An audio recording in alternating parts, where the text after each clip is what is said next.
Assalamualaikum warahmatullahi wabarakatuh. Waalaikumsalam. Dan himbau seluruh masyarakat sehingga urau nak unjuk rasa di Bandar Aceh, bak Mesjid Raya dan bak kantor gubernur.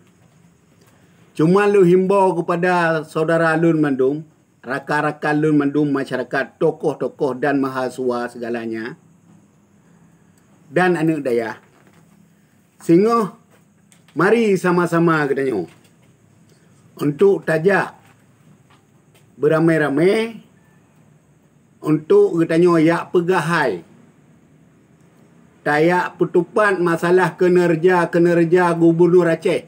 Ya, mantap. Uronyo. Karena apa kon? Selama kepimpinnya hana jalan mutapa api di dalam pemerintahan. Ya. Bahkan program-program na paduboh yang tertulis yang kali kita janjikan kepada masyarakat an uronyo hana menjalan sapu api. Maka dro-dro ninyo tinggal neja bertertib begot bejro. Bekna nututnyo, bekna nerelahnya, bekna nerelah je, dan bek nepehnya dan bek nepeh je. Berderatur, beraman, damai, begot atat.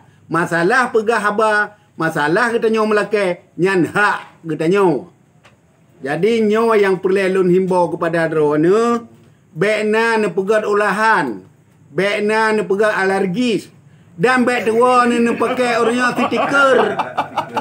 Stiker apa Abu? Stiker tok babah. Oh, masker. Masker. Dan bek lupa cuci tangan. Ya. Jadi nyo yang perlu himbau kepada saudara Lun Mandum, yang penting tengah watai nejak kedai, bekna karu, bekna romnyo, bekna rom je, bekna ganggunya, bekna ganggu je. Jak betul-betul. Hai Abu. Nyo. Nyo tengok kata ja demo kamu meja tengok. Ya demo tentu kena dia pelti. Mele dah pegah keluar ni tengok gimana Abu? Menya ka 3 2 ga lega ka hek dah pegah di lumpi ka hek ku pegah ni putra ni je udai ke pe te glegongnya ina. Ramai aja tengok Abu. Kang ku gura-gura geduk inan. Geduk inan betul-betul pikin du rakyat. Menya aja ke pikin cu rakyat weh nambah hidup urlai. Abu kan me kalinya hanai dengar tajak 3 tu memang kursi dah terus. Kan nyam yang kali ni pegah 3 pasti dengar menyahai dengar gelon pegah mana maju. Ya, ya. Jadi nyan mentang perlu long himbau kepada dro, yang penting dro ni nyoba nak pegah ulah siapa api. Terima kasih. Assalamualaikum warahmatullahi wabarakatuh. Waalaikumsalam.